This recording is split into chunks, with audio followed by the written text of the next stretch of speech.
This Sunday, Texas Hold'em. With control of Congress on the line, lawmakers clash over Republicans' plans to redraw the maps. We are entitled to 5 more seats. As Democrats flee the state. We are in the process, as we speak right now, of searching for, preparing to arrest Democrats. And threaten to retaliate by drawing their own line. So they've decided that the only way to save themselves is to cheat.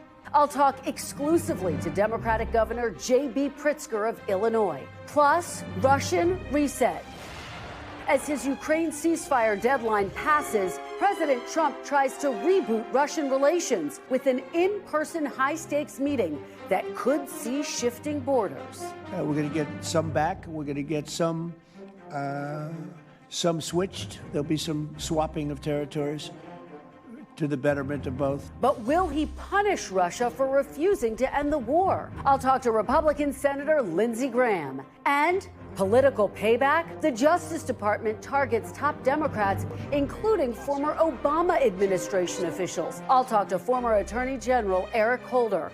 Joining me for insight and analysis are NBC News Washington Managing Editor Carol Lee, Neera Tanden, President for the Center for American Progress, Lanhee Chen, a fellow at the Hoover Institution, and Tony Plohetski, investigative reporter for the Austin American-Statesman. Welcome to Sunday. It's Meet the Press. From NBC News in Washington, the longest-running show in television history, this is Meet the Press with Kristen Welker. Good Sunday morning. President Trump's foreign policy is facing its biggest test yet. He campaigned on the promise that he could end the war between Russia and Ukraine in his first 24 hours in office. More than 200 days later, he will attempt to follow through on that pledge by hosting an in-person summit this week with Russian President Vladimir Putin in Alaska. The president telling reporters on Friday land swaps between the two countries would be part of a proposed deal. It's actually nothing easy. It's very complicated, but we're going to get some back. We're going to get some switched. There'll be some swapping of territories to the betterment of both. Ukrainian President Volodymyr Zelensky has adamantly opposed any proposal that requires Ukraine to give up territory to Russia. NBC News has learned the White House is considering inviting Zelensky to the Alaska summit, but right now he is not scheduled to attend. Meanwhile, at home, the battle over redistricting congressional maps ramps up, with Texas Republicans attempting to pass a new map through the legislature, which would all but guarantee 5 additional safe seats in Congress for Republicans, a move Mr. Trump says he deserves. We should have many more seats in Congress. And we have an opportunity in Texas to pick up 5 seats. We have a really good governor, and we have good people in Texas. And I won Texas. I got the highest vote in the history of Texas, as you probably know. And we are entitled to 5 more seats. More than 50 Texas Democrats fled the state to deny Republicans a quorum to vote on the proposed changes. With the support of Democratic governors across the country who vowed to fight back, including California Governor Gavin Newsom, who says California will put new congressional maps up for a vote this November to counter what Texas is doing. We are talking about emergency measures to respond to what's happening in Texas, and we will nullify what happens in Texas. We will pick up 5 seats with the consent of the people, and that's the difference between the approach we're taking and the approach they're taking. If Republicans are willing to rewrite these rules to give themselves an advantage, then they're leaving us no choice. We must do the same. Texas House Democrats are putting their lives on hold and their livelihoods at risk because they don't want to live in a country where the president rigs elections for his side. That's not democracy. That's not America. Back in Texas, Governor Greg Abbott and state Republicans aren't backing down. Democrats act like they're not going to come back as long as this is an issue.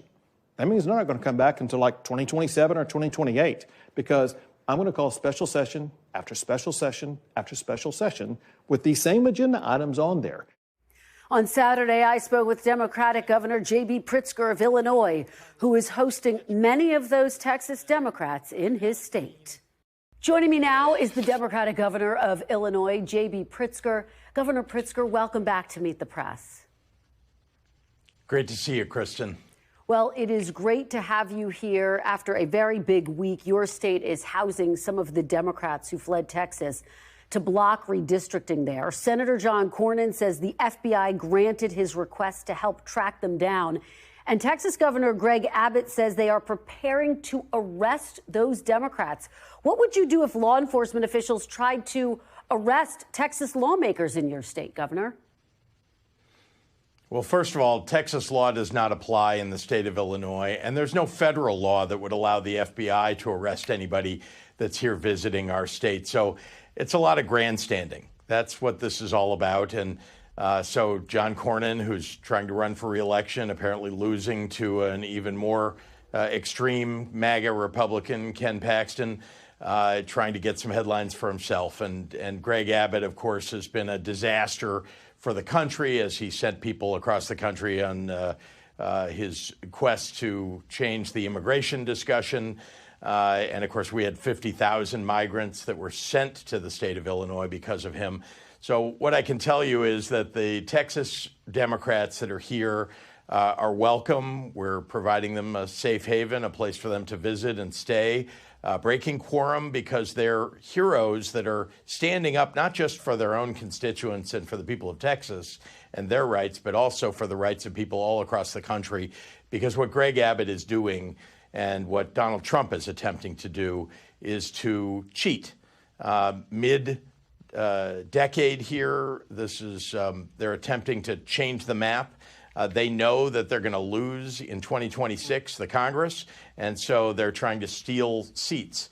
And so that is what these Texas Democrats are trying to stand up against. And then don't forget, the map that they put together it violates the Voting Rights Act, and it violates the Constitution. And so thank God for these Texas House Democrats.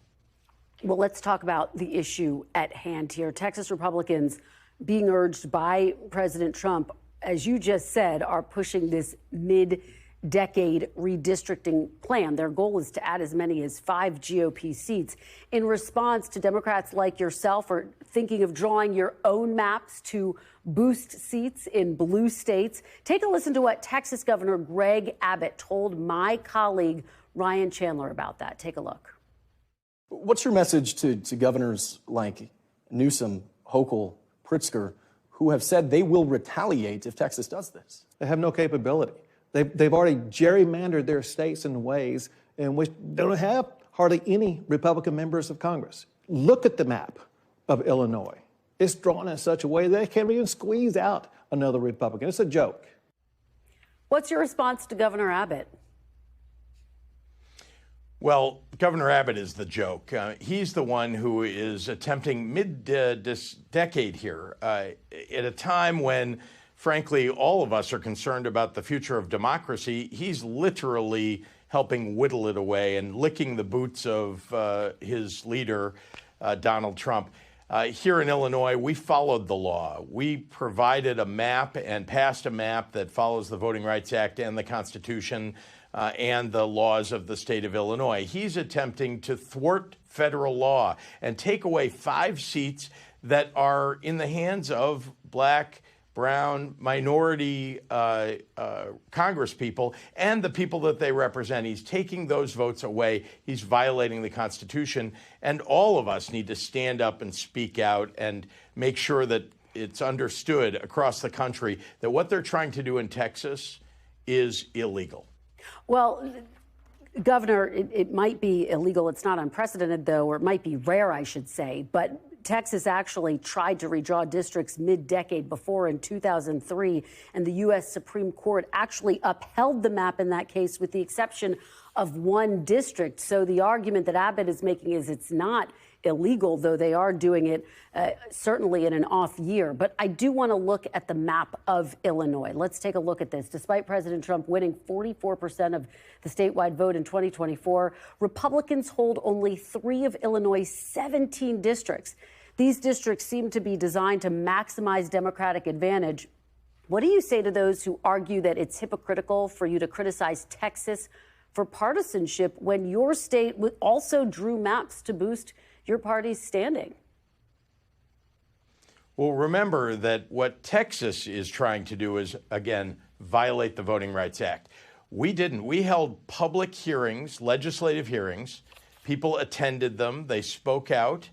There was a map that was put out. There were actually changes made to the map, and a map was passed. And it was done at the end of the census, the decennial census. So that's how it's done in this country. You talked about how rare it is to do what he's doing. Yes, it is. What's even rarer is to do it at the behest of the President of the United States, who's clearly attempting to and says that he deserves to have 5 more seats. He's wrong. And he's attempting to change the game because, again, he passed this big, ugly bill. It's hyper unpopular in Texas, among people in Texas and across the country. And he knows he's going to lose the Congress in 2026. That's why he's going to his allies and hoping that they can save him. And we've all got to stand up against this. It's cheating. Donald Trump is a cheater. He cheats on his wives. He cheats at golf. And now he's trying to cheat the American people out of their votes. Well, look, sticking on your state's map, every major group that grades the fairness of congressional maps gives your state an F. Common Cause, a nonpartisan government watchdog, even says your map, and I'm going to quote, represents a nearly perfect model for everything that can go wrong with redistricting. And I guess the question is, you talk about preserving democracy. How do you preserve democracy if you're using the same tactics that you've criticized Texas Republicans for? But as I say, what they're talking about is a distraction. The reality is that the violation of people's voting rights is what Texas is attempting to do. That's what's wrong with their efforts right now. And the fact that the President of the United States knows it and nevertheless is asking them to do it. That is what's wrong with what we're seeing right now. Democracy is at stake, and these Texas Democrats are standing up to what the GOP is attempting to do, which is to steal seats because they know what they've done is wrong. They know that they've made an enormous mistake. Let's turn now to foreign policy, Governor, and the crisis in Gaza. As you know, Prime Minister Netanyahu says he's now planning a ground invasion into Gaza City. Illinois has one of the largest populations of Palestinian Americans in the U.S. More than half of the Democratic senators last week, a record number, actually voted to block sales of some weapons to Israel. Do you think the U.S. should stop sending weapons to Israel, Governor? Look, I think that the resolution that was put up in the United States Senate was an effort to send a message. And it's the right kind of a message, which is that Israel needs to make sure that the food assistance that ought to go to innocent Palestinians should arrive there. And they should do everything in their power to prevent the starvation that I think we've all seen. So that's the message that's attempting to be sent by the United States Senate.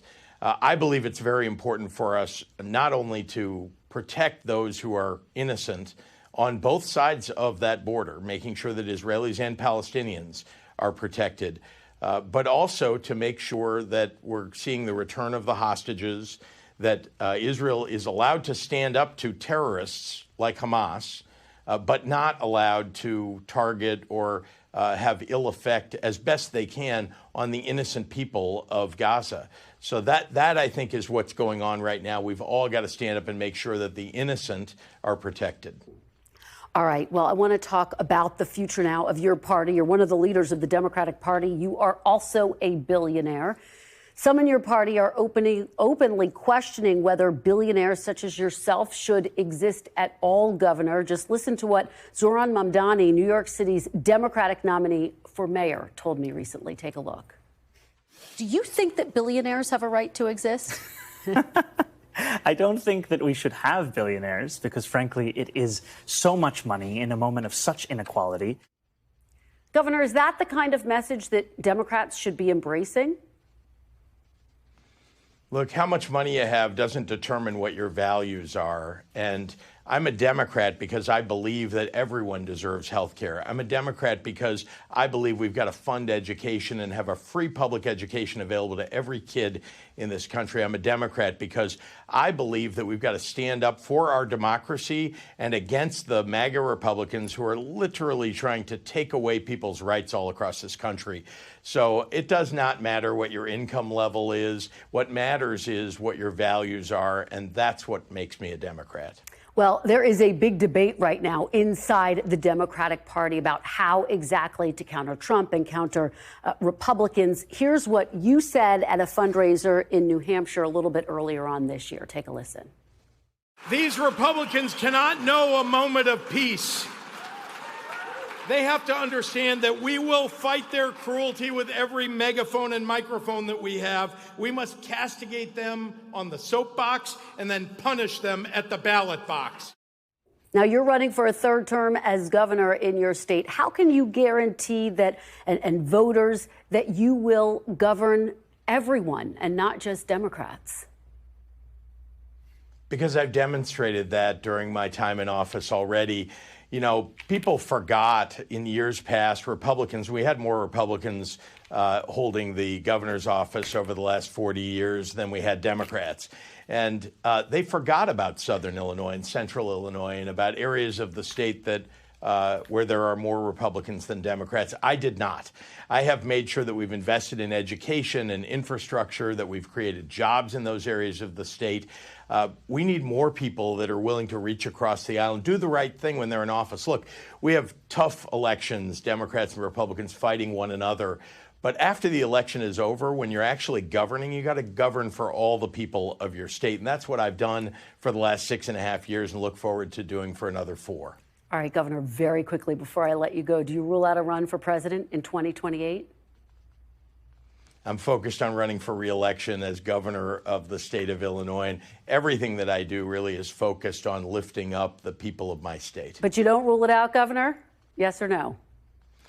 I can't rule anything out, but what I can rule in is that no matter what decisions I make, and I mean in particular about what I do here in the state of Illinois, is about the people of Illinois. Indeed, any future decisions of mine will always be guided by that. All right, Governor J.B. Pritzker, thank you so much. We really appreciate it.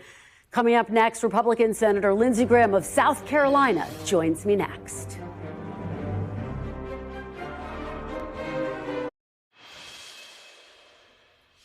Welcome back. Joining me now is Republican Senator Lindsey Graham of South Carolina. Senator Graham, welcome back to Meet the Press. Thank you. Well, thank you so much for being here. Let's start by talking about this meeting this upcoming Friday between President Trump and President Putin. President Putin saying he is demanding that he gets to keep some of that territory that he's illegally claimed without making any concessions. Senator Graham, is it a mistake to reward President Putin with a presidential level meeting without Moscow making any concrete or public concessions? No, I'm very okay with President Trump meeting with President Putin in Alaska. So I was on the phone this morning, Christian, with our European allies, with the Ukrainians. I talked to Yermak this morning. The vice president was on the ground in Europe yesterday, listening to Ukraine and our European allies about what a good deal would look like. And the reviews about J.D. Vance are very, very positive all across the board. Everybody said that J.D. listened well. He understood sort of the red lines. And I think everybody knows that how this war ends can be a good thing or a bad thing. If it ends in a way, it looks like that Putin's overly rewarded, there goes Taiwan. You can't end a war without talking. I do hope that Zelensky can be part of the process. I'll leave that up to the White House, but I have every confidence in the world that the president is going to go to meet Putin from a position of strength, that he's going to look out for Europe and Ukrainian needs to end this war honorably, and it's time to end this war honorably. But how we do it will be historical, and I'm confident President Trump will get a good deal for all. So, Senator Graham, you take me to my next question. Let's talk about the red lines and what a good deal would look like. Yeah. Let's look at the map right now, Senator, there. This is a map of Ukraine. You can see the areas in red currently under Russian control. Now, President Trump this week didn't rule out Ukraine having to give up some of its territory, something the Ukrainians have rejected. Do you believe that Ukraine should sign a deal that includes giving up any part of their territory, Senator? Well, think about East Berlin and West Berlin as a way a conflict can be settled, at least for a period of time. North Korea and South Korea is in a state of truce. There's never been a final settlement. But I come on your show a good bit. I want to be honest with you. Ukraine's not going to evict every Russian, and Russia's not going to Kyiv. So there'll be some land swaps at the end. But what would a good deal look like? Make sure that 2022 doesn't happen again. On Biden's watch and Obama's watch, Russia invades. The goal for me, and I think President Trump, is to end it forever. Now, what would that look like? You'll have some land swaps, but only after you have security guarantees to Ukraine to prevent Russia from doing this again. You need to tell Putin what happens if he does it a third time. Pre-invasion sanctions that would crush his economy if he ever did this again. In 2022, we didn't help Ukraine at all. Biden didn't. Militarily, we need to keep Ukraine strong, keep flowing them strong and modern weapons, and security guarantees with European forces on the ground as tripwires to prevent a third invasion. We want to end this with a sovereign, independent, self-governing Ukraine, and a situation where Putin cannot do this the third time without being crushed. This is really a dress rehearsal for Taiwan, and as do China. We had a good talk. I played golf with the president yesterday. Saturday was the 10-day deadline. China is very much on his mind. He can tell you the top 5 oil purchasers of Ukrainian oil. He knows who they are.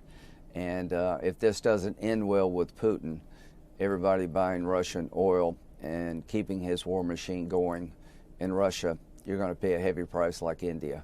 All right. Well, and I hear you saying what's happened under Biden's watch, but the attacks have only ramped up by Russia against Ukraine in recent weeks on President Trump's watch. But, Senator, let me just read you something that you said back in 2023 as we talk about these potential land swaps that you're discussing. This was during your visit to Ukraine. You said, quote, "You don't end wars by giving territory to the aggressor. If Putin is not stopped here, he will keep going. And that increases the chances that there will be a war between Russia and NATO." Senator, if Russia is allowed to annex some of those regions, won't that effectively be a green light for Russia to go into and invade other countries? What will stop a third war is to do things differently than we did in 2022. Is to keep arming Ukraine so that Russia will be deterred by the most lethal army on the continent of Europe right now, which is Ukraine. Security guarantees that if you come into Ukraine again, you'll be fighting more than just Ukraine. Having some European forces on the ground as tripwires, building up economic integration. The one thing that changed everything, in my view, is the minerals deal between us and Ukraine changed the relationship between the United States and Ukraine, and President Trump will defend those interests. East Berlin and West Berlin existed divided for a very long time. It wound up not being the case. So there's de facto recognition and de jure recognition. I'm not trying to tell you or anybody else that I think Ukraine can evict every Russian soldier. I am here to tell you that President Trump will end this war in a way to prevent a third invasion and not to entice China to take Taiwan. We're not out to humiliate Putin. We're out to get a deal to make sure there's no third invasion. Senator, I have to ask you about the sanctions bill that has the backing of, frankly, more than 80 other senators.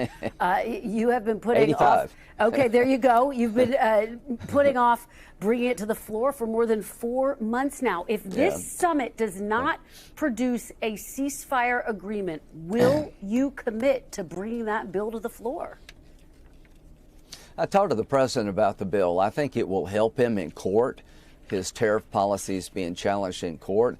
If Congress creates a tariff regime, giving the president authority to set tariffs to to go after people by Putin's oil. I think he's got a stronger hand legally, but he's doing everything the bill does. He put a 50% tariff on India for their buying Russian oil. Yeah. He talked to me a lot about China. He talked to me about 2 other countries that buy Russian oil. So he's doing it through executive action, and I'm okay with that. But I stand ready to help the president. And when we get back in September, let's have this conversation. Senator, I need to get to Gaza, but why punish India more than Russia? More than Russia? Shouldn't he be sanctioning Russia?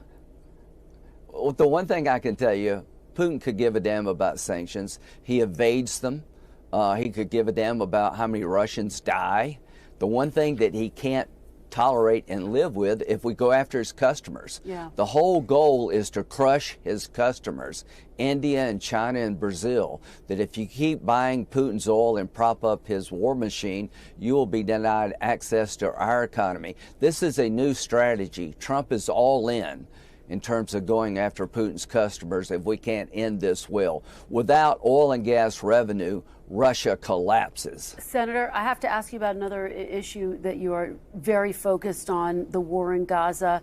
We have 1 minute left. Israel announcing its plan this week to take over Gaza City. Yeah. World leaders have called the move a dangerous escalation, Senator. How long do you see Gaza being occupied, and quite frankly, who should control it after? This is Israel's World War II. I can't believe we're having a discussion about how to fight a war against people who want to destroy you as a people, the Israeli people. So they will take Gaza militarily unless the hostages are released. Eventually, the Arabs will take over. The future of Palestine runs through Riyadh. The future of the Mideast runs through Riyadh. I envision, after the defeat of Hamas, that normalization will be back on the table between Saudi Arabia and Israel, and the Palestinians will benefit from that discussion as well as the Israelis. Enough already. Destroy Hamas. Do to Hamas what we did to the Germans and the Japanese during World War II. Annihilate them and rebuild the Palestinian society like we did with Germany and Japan. I think we can do that. Well, I know everyone is calling for those hostages to be released. Yes. We'll watch it closely in the coming days. Senator Lindsey Graham, thank you so much for joining us. We really appreciate it. And when we come back, former Attorney General Eric Holder joins me next.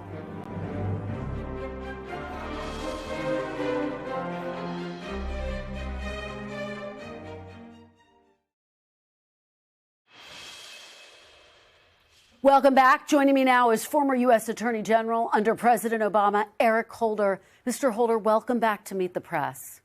Good to see you. It's great to see you. Thank you so much for being here.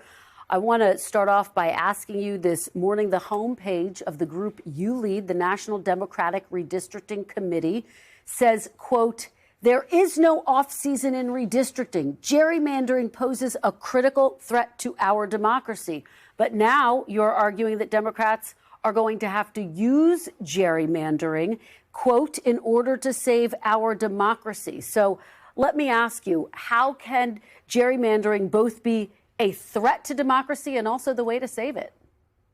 Well, there's no question that gerrymandering is a threat to our democracy. It allows politicians to pick their voters as opposed to citizens choosing their representatives. But we are now in a situation where we find ourselves where authoritarian moves are being made by the White House through various states, Texas most prominent among them, and there has to be a response to that. What I've said is that we have to protect our democracy now if we ultimately want to be able to save it. And so taking the reasonable steps that have been proposed in California, I think it makes a great deal of sense in this moment, a temporary way in which to respond to that which is happening in Texas, with the thought that after this crisis is passed, we get back to the fight against gerrymandering by anybody. Well, as you know, some of your Democratic colleagues are expressing concerns about that, including Senator Richard Blumenthal. Let me tell you what he told the Associated Press. He said, quote, "We shouldn't stoop to their tactics.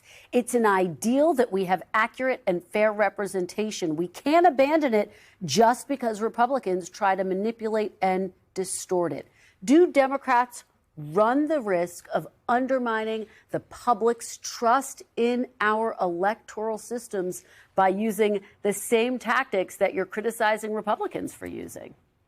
Well, I wouldn't say that we're using the same tactics. I mean, when Barack Obama was president or when Joe Biden was president, did either of those presidents call a governor of a state or a state legislature and tell them to gerrymander, to find 5 seats for them? No. So we're doing something now that is responsive to what is going on with this White House. What that call to Texas is kind of reminiscent of the call that President Trump made to the Secretary of State in Georgia. He said, find me 11,780 votes.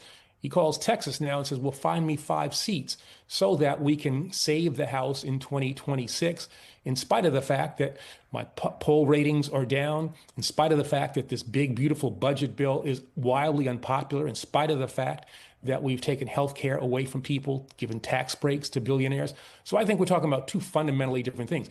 If Texas had not moved in the way that they appear to be doing, California would not be doing what they're doing. What Democrats are doing is responsive and is temporary. Well, as you know, Texas lawmakers are digging in. You heard Governor Abbott there talking about the FBI, Senator Cornyn calling the FBI to help locate those Democratic lawmakers who fled the state. I wonder, do you think that the FBI has jurisdiction to intervene here and try to bring back those Democrats who are in other states? Short answer, no. I mean, you're asking the FBI to get involved to find these legislators who are in the process of trying to defend democracy in Texas. And they're not hard to find. But the question after that is, well, what's the federal jurisdiction? What federal statute has potentially been violated? What's the basis for any federal government interaction? And I would say that there is none. All right. Well, I do want to shift now to another topic. This week, the House Oversight Committee issued subpoenas for you and other former officials for testimony related to the Jeffrey Epstein matter. Your deposition is actually scheduled for September 30th. I have to ask you, are you planning to comply with the subpoena? Well, we're in the process of talking to the committee now, finding out exactly what it is that they want. Those conversations are ongoing, and we'll see how that works out. So no definitive answer yet. In 2012, worth noting, you did actually defy a congressional subpoena. You were Attorney General at the time. You became the first Attorney General in history to be held in contempt of Congress. Do you have any regrets about that now? Is that informing your decision right now? Well, I mean, if you look at the 2012 contempt, what I said was that we were protecting confidential information that was passed between the executive branch, between the Justice Department and the White House. And we held on to those documents. My successor, Jeff Sessions, put all those documents into the public sphere. And guess what?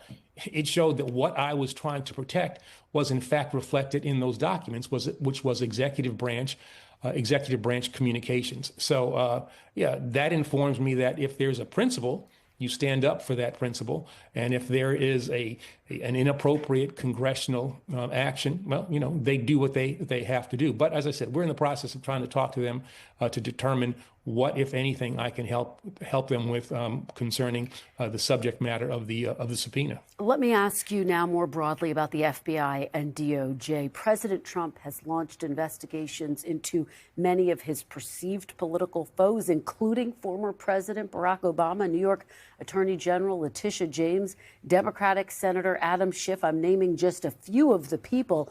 You have described this as the, quote, weaponization of the Justice Department, which is, by the way, the same criticism President Trump has made about the DOJ under former President Biden. So let me ask you about that. How do you respond to the argument by President Trump that the Biden Justice Department started this?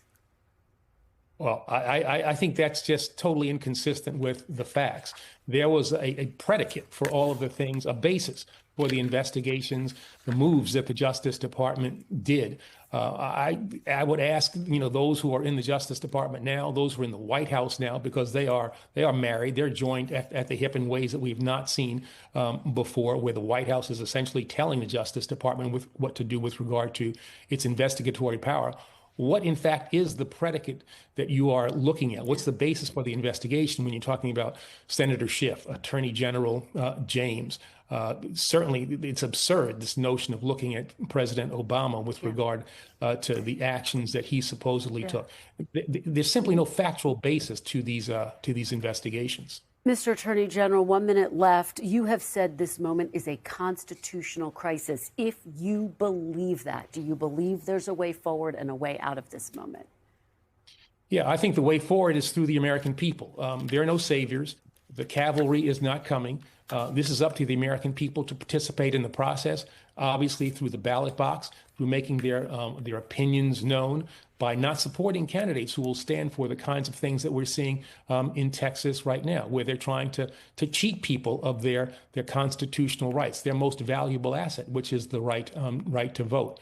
And then once this period ends, I think we have to not only rebuild, but actually reimagine the executive branch and government such that we don't have to go through this kind of period again. Maybe we have to codify norms that in the past we thought people would simply follow. So yeah, we're in a crisis right now, but there is still, I think, a basis for future hope. All right, Mr. Holder, we covered a lot of ground. Thank you so much for joining us this morning. We really appreciate it. Thanks for having me.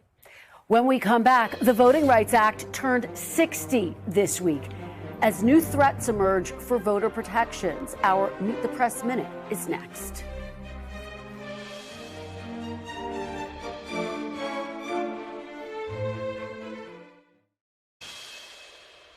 Welcome back. 60 years ago this week, President Lyndon B. Johnson signed the Voting Rights Act, a landmark law that helped end the Jim Crow era and open the ballot box to millions of Black Americans. Over the past decade, the law has been stripped of many of its protections. Now, a Supreme Court case over Louisiana's congressional maps could test just how much of that safeguard still stands. Days after his march from Selma to Montgomery, Dr. Martin Luther King Jr. joined Meet the Press to speak about the urgency of expanding the right to vote. Dr. King, I think the demonstration was largely to get your voting rights bill through. Was it necessary for that purpose? Aren't you going to get that bill? And wouldn't you have gotten it whether or not you marched? Well, the demonstration was certainly for the voting rights bill. However, we must recognize that there are other very tragic conditions existing in the state of Alabama which are as humiliating, as degrading, and as unjust as the denial of the right to vote, namely police brutality. We were marching there to protest these brutalities, these murders, and all of the things that go along with them as much as to gain the right to vote. When we come back, President Trump says he's entitled to 5 more Republican seats in Congress. Will Republicans succeed in getting them? The panel is next.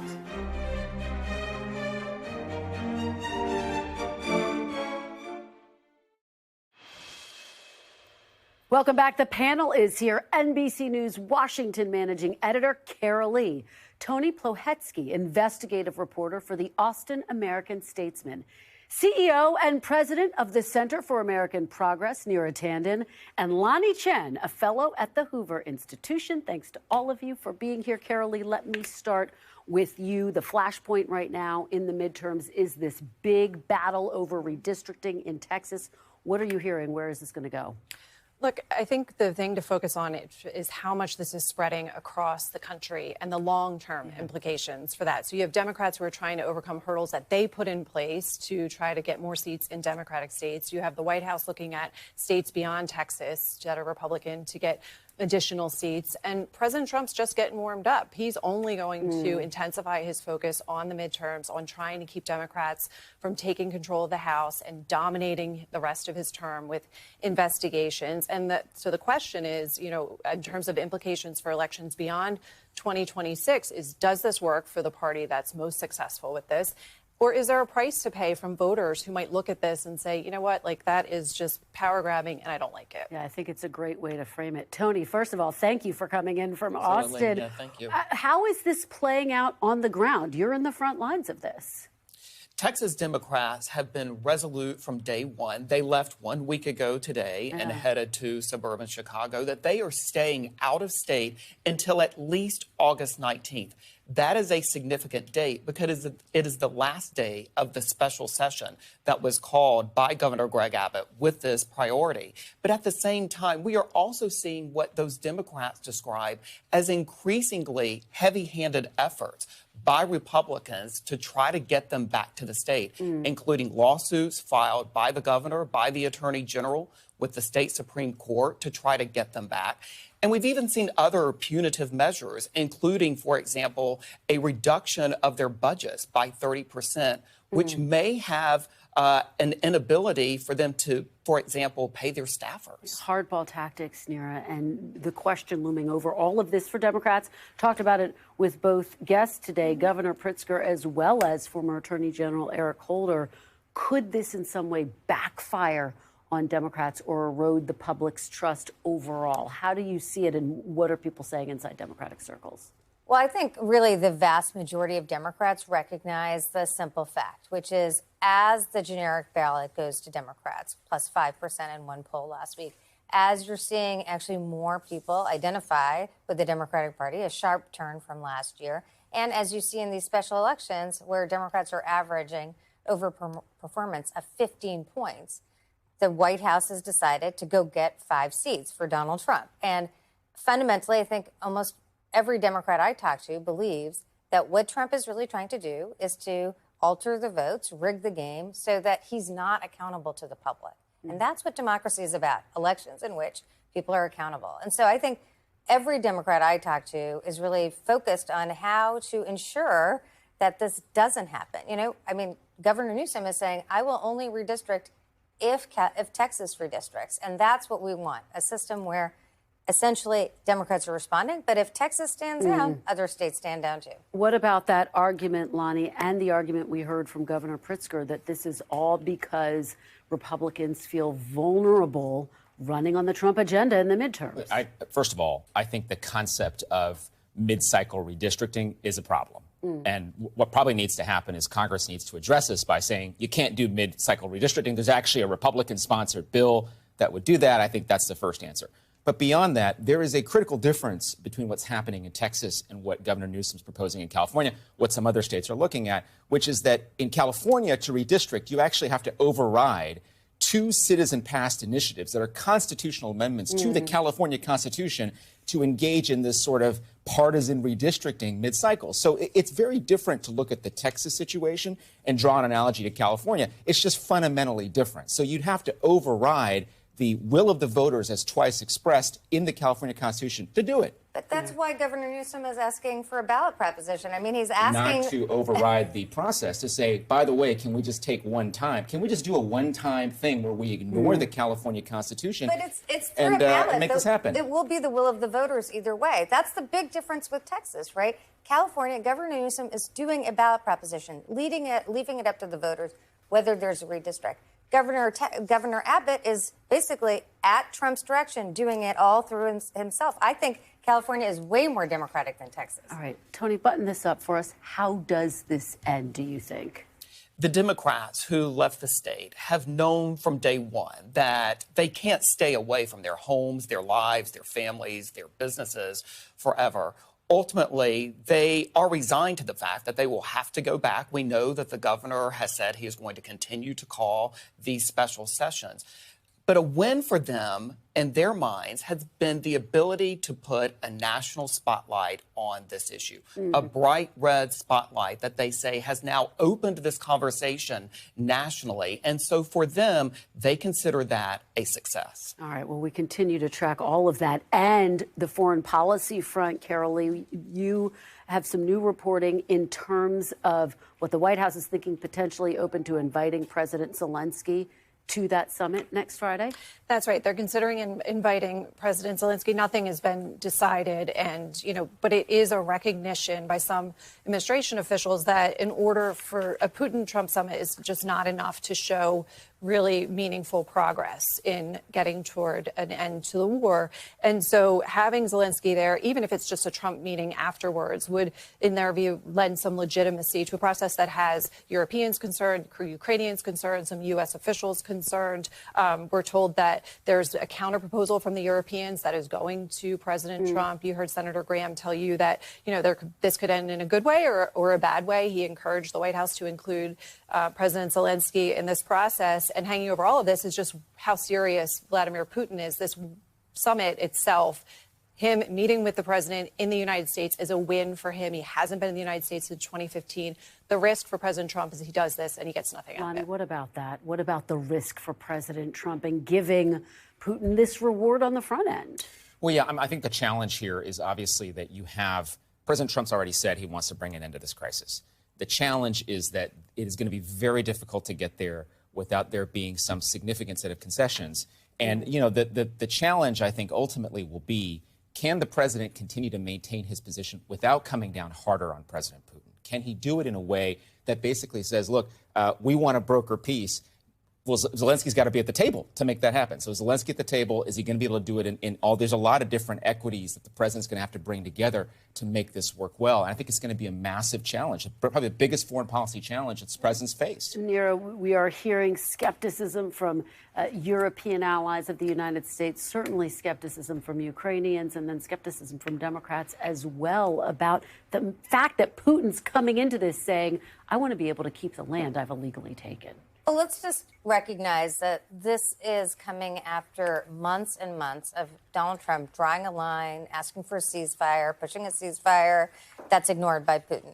He asked for negotiations. They are completely ignored. I mean, there's several red lines that have been crossed with no consequence. And what's actually the consequence is he's getting a summit. So, I mean, I think when we step back here, we have to recognize that the big difference between the president and the Europeans and Zelensky is that essentially the Europeans and Zelensky do not want to lose the war.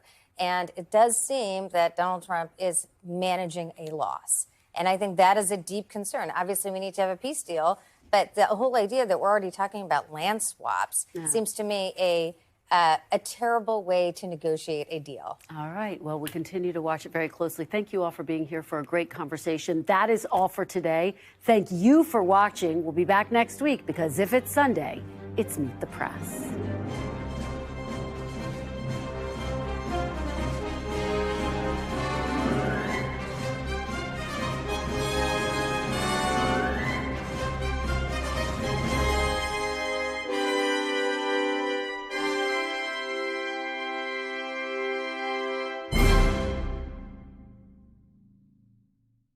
We thank you for watching, and remember, stay updated on breaking news and top stories on the NBC News app or watch live on our YouTube channel.